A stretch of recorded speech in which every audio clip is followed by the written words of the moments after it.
प्रदेश प्रभारी जितेंद्र भंवर सिंह ने बताया कि समीक्षा बैठक में निर्णय लिया गया है कि 4 जून के बाद हम अपनी चुनावी तैयारियां शुरू करेंगे। 15 जून से हम मंथन कार्यक्रम शुरू करने जा रहे हैं, जिसमें ब्लॉक स्तर से लेकर अन्य सभी पदाधिकारियों से आगामी कार्यक्रम किए जाएंगे। कांग्रेस प्रदेश प्रभारी भंवर जितेंद्र ने बीजेपी पर जमकर निशाना साधा। उन्होंने बताया कि आज 3.5 घंटे लोकसभा चुनाव की समीक्षा हुई। बैठक में यह निकल कर आया कि सरकार ने शासन प्रशासन का जमकर इस्तेमाल किया। सोशल मीडिया का भाजपा ने गलत उपयोग किया। जाति धर्म के आधार पर भाजपा ने चुनाव में लोगों को बांटने का काम किया। भाजपा ने अहंकारी कैंपेन चलाया। बीजेपी ने लोगों को डराया और खुद के पक्ष में मतदान कराने की कोशिश की। बीजेपी ने चुनाव में जमकर धन बल का उपयोग किया। 4 जून को चौंका देने वाला परिणाम आएगा। 4 जून के तुरंत बाद कांग्रेस आने वाले चुनाव की तैयारी में जुट जाएगी। 15 जून से मंथन कार्यक्रम की शुरुआत की जाएगी, जिसमें कांग्रेस के वरिष्ठ नेता बूथ स्तर पर जाकर कांग्रेस की मजबूती के लिए मंथन करेंगे। वहीं पीसीसी अध्यक्ष जीतू पटवारी ने भी बीजेपी पर जमकर हमला बोला। उन्होंने कहा कि भाजपा ने पूरी ताकत के साथ प्रशासन के साथ मिलकर बूथ कैप्चरिंग का काम किया है। हमारे सभी प्रत्याशियों ने कई सारी शिकायतें की है। लोकसभा के सभी प्रत्याशी आज पहुंचे और उन्होंने अपनी शिकायतें बताई। मध्य प्रदेश के मुख्यमंत्री के पास गृह विभाग भी है, मगर मध्य प्रदेश में अपराध चरम सीमा पर है। Bureau report. और चुनाव को लेकर क्या सोच, क्या विचार, क्या तकलीफ है, क्या संघर्ष, समीक्षा को लेकर भी वो उपस्थित हुए।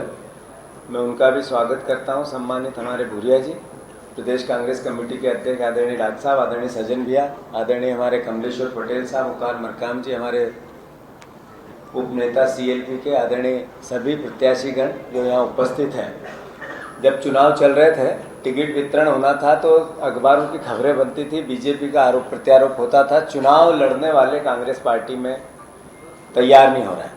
मैं समझता हूँ कि जिस तरीके के चुनाव हुआ और जिस तरीके से चुनाव की गति बनी, आज पत्रकार जो हमारे परिवार के बीजेपी के लोग हैं वो भी, या आम जर्नलिस्ट जो राजनीतिक पंडित है वो भी ये कहता जरूर है कि हाँ, कांग्रेस पार्टी 7 भी जीत सकती है, 6 भी जीत सकती है, 8 भी जीत सकती है, कितनी भी हो सकती है। इस तरह की बातें आपस में होने लगी।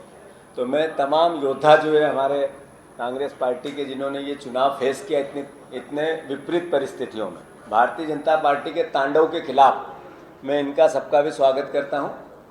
साथियों, अभी जितेंद्र सिंह जी ने जो कहा कि रोज़मर्रा हमारे कार्यकर्ताओं की भावना, जो जर्नलिज्म में भावना और भाषा आती, कांग्रेस के संगठन को ताकतवर कैसे बनाना, उसको लेकर प्रोग्राम चालू हुआ है, जो 15 जून से 15 अगस्त तक ब्लॉक स्तर की सारी मीटिंग है। हमारे वरिष्ठ नेता एक लोकसभा में इंचार्ज बना के लेंगे। मैं मानता हूँ कि ये अपने आप में वो सोच है जो कांग्रेस पार्टी की आइडियोलॉजी को स्ट्रेंथन करेगी। जो आने वाली चुनौतियां, जैसे डिलिमिटेशन आ रहा है, महिलाओं की सहभागिता, बहनों की सहभागिता कैसे बने पार्टी के अंदर, या समन्वय, संवाद और सहयोग की भावना के साथ अनुशासन कैसे बने पार्टी के अंदर, पारदर्शिता से निर्णय कैसे हो, इस तरह की सारी बातें, जिसमें बूथ स्तर से लेकर प्रदेश स्तर तक जिम्मेवारी का निर्वहन हो, मॉनिटरिंग हो और रिकग्नाइजेशन और पनिशमेंट हो, इस तरह का प्रोसेस कैसे पार्टी में चालू हो, इसको लेकर प्रभारी महोदय ने बहुत विस्तार से आप लोगों को भी बताया और हमें भी इसका पूरा एक तरह से काम करने के लिए संदेश दिया है। पर इस अवसर पर 2 बातें जो बहुत महत्वपूर्ण होती है। आज 160 दिन मनमोहन सरकार को बने हो गया है। 160 दिन चुनाव हो गए, आरोप प्रत्यारोप का दौर भी चला गया। 160 दिन बाद जो मोदी की अब चुनाव को लेकर भाषण नहीं है, ये सवाल है फिर से सरकार से कि 160 दिन में वो 5 गारंटी मोदी जी की, जिसमें 2700 रुपये गेहूं का दाम, 3100 रुपये धान का दाम, 3000 बहनों को और 450 का गैस सिलेंडर, क्या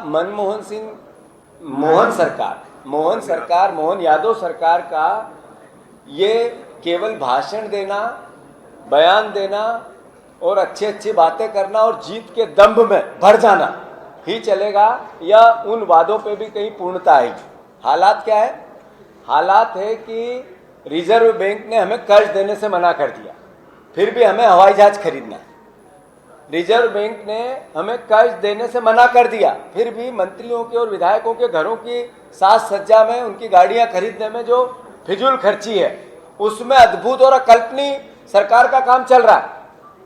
तो मैं सोचता हूँ मोहन यादव जी की जो सरकार है, जो वर्तमान सरकार है, ये फिजूल खर्ची से बच के वो जो वादे किए आपने किसानों से, बहनों से, उसकी पूर्णता की ओर कब जाएंगे, ये फिर से उनसे प्रार्थना है। रही बात इस भावना की कि इस 100 दिन में क्राइम कितना बढ़ा, 160 दिन में अद्भुत और अकल्पनीय, देश में नंबर 1 है हम, देश में नंबर 1 है हम जो क्राइम है। आज भी जब हम बात कर रहे हैं शायद कोई न कोई घटना हो रही होगी, हम महिलाओं पर अत्याचार और उन पर होने वाले अनाचार में नंबर 1 है। आपने जिस तरीके का प्रदेश बनाया जिसमें करप्शन पर्याय बन गया सरकार का, करप्शन और सरकार एक दूसरे के चोली दामन का साथ बन गया, तो मैं मानता हूं कि 160 दिन में ये सरकार ने इसका चेहरा बता दिया है। और सम्मानित सभी यहाँ उपस्थित परिवारजन, जैसा भी प्रभारी महोदय ने कहा, जो लोग ऐसे थे भितराघाती करते थे, अंदर से हराते थे, वो लोग बीजेपी में चले गए। और आज तक हमने चूंकि चुनाव चल रहे थे ये बात कभी नहीं कही, पर जैसा प्रभारी महोदय ने कहा, धन्यवाद उनको। अब भगवान उनका सम्मान बचा रहे, हम कम से कम वो कुर्सी और चेयर पे बैठ जाए, मंचों पे, ये हमारी उनसे संवेदनाएं भी है और उनके लिए एक तरह से भावना है हमारी, तो शुभकामनाएं। और जहाँ तक अभी 5 चुनाव, 4 चुनाव, 3 चुनाव, जो भी लोकसभा के, विधानसभा के चुनाव होंगे, उसके लिए भी प्रभारी महोदय ने निर्देश दिए हैं। हम उन चुनाव की तैयारी में भी कांग्रेस पार्टी पूरी विस्तार से, पूरे तन्मयता से, पूरे एक एक कार्यकर्ता को उसकी जिम्मेवारी के साथ लड़ाई लड़ेंगे। और जैसा अभी कहा, अद्भुत, और मैंने उस दिन भी कहा था 2.5 की संख्या में कांग्रेस पार्टी की सीटें जीतेगी। यहाँ बैठे हुए आपको कई लोग सांसद, अगली बार जब आप आओगे आपको बुलाएंगे तो उनकी प्रेस कॉन्फ्रेंस सांसद के रूप में करवाएंगे। तो मैं फिर से आप सबका स्वागत करता हूं। चूंकि संगठन का स्ट्रेंथन और पार्टी का विपक्ष की भूमिका ईमानदारी से कैसे निपटी है, बिना डर से, एक ऑनेस्टी के साथ कांग्रेस पार्टी विपक्ष के रूप में अपनी सेवाएं पूरी ईमानदारी से देगी, इसी भावना के साथ सबको धन्यवाद। इस बैठक के अंदर तय किया गया है और उसकी शुरुआत 15 तारीख से होगी। उसके साथ साथ मैं बाद में इस बात की मुझे बहुत खुशी है कि आज सभी माननीय प्रत्याशियों ने अपने अपने लोकसभा क्षेत्र की बात रखी और एक बात सहमति से, सबों की सहमति से सामने आई कि कांग्रेस पार्टी के कार्यकर्ता, कांग्रेस पार्टी के सभी नेता एकजुट होकर उनने चुनाव लड़ा है। चाहे वो कोई वरिष्ठ नेता हो, चाहे वो एमएलए साहिबान हो, कोई पदाधिकारी हो, चाहे ब्लॉक का कोई व्यक्ति हो, कांग्रेस पार्टी के साथ खड़ा रहा, उस कैंडिडेट के साथ खड़ा रहा। किसी की कोई नाराजगी नहीं थी और जो कोई लोग इधर उधर खिलाफत करने वाले थे वो सब चले गए।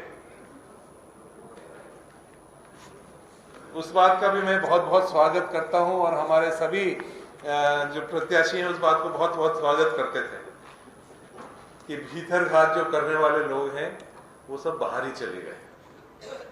ये आज मीटिंग का शीर्षक था और आज ये मीटिंग के ऊपर ये तय हुआ है। अध्यक्ष जी, आपको